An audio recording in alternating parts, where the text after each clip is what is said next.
থালাপতি বিজয় দক্ষিণ সিনেমার সুপারস্টার থেকে এখন তামিলনাড়ুর রাজনীতির সবচেয়ে বড় চমক। বিধানসভা নির্বাচনে তার দল টিভিকের দুর্দান্ত সাফল্যে যেন বদলে যাচ্ছে তামিল রাজনীতির পুরো সমীকরণ। 234 আসনের মধ্যে 108টিতে জয়, আর মুখ্যমন্ত্রীর কুর্সি এখন যেন হাতের নাগালেই। কিন্তু রাজনৈতিক এই ঝড়ের মাঝেই নতুন করে আলোচনায় বিজয়ের ব্যক্তিগত জীবন। স্ত্রী সঙ্গীতার সঙ্গে 26 বছরের সংসার ভাঙনের গুঞ্জন, আর সেই সঙ্গে অভিনেত্রী তৃষা কৃষ্ণানের সঙ্গে সম্পর্কের জল্পনা, সব মিলিয়ে এখন তোলপাড় সোশ্যাল মিডিয়া।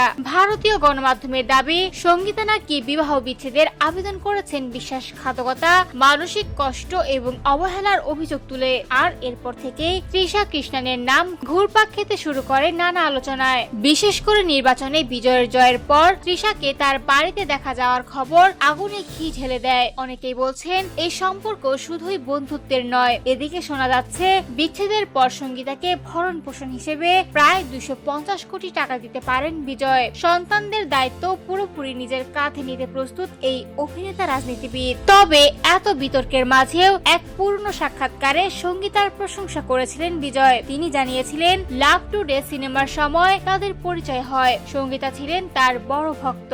বিজয় বলেন, সঙ্গীতা সংসারের জন্য নিজের সবকিছু উজাড় করে দিয়েছিলেন, কিন্তু তিনি নাকি কখনোই সেইভাবে প্রতিক্রিয়া দেখাতে পারেননি। 1996 সালে শুরু হওয়া প্রেম, 1999 সালে জমকালো বিয়ে, 2 সন্তান নিয়ে দীর্ঘ পথ চলা, আর এখন সেই সম্পর্কই ভাঙনের মুখে।